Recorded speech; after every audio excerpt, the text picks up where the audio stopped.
Jadi kita harus memikirkan untuk melahirkan kelas menengah baru yang visioner itu. Memang ada beberapa, misalnya Irwandi pernah mengirimkan anak Aceh misalnya ke luar negeri misalnya dan sebagainya.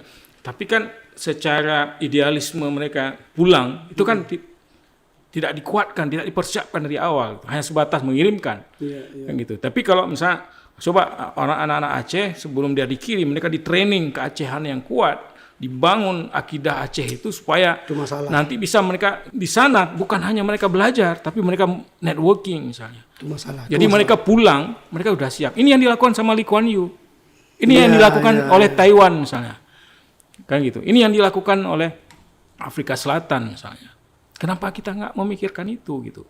Cuman selama ini misalnya ada juga banyak juga orang kita beranggapan bahwa orang Aceh orang Aceh itu rajin.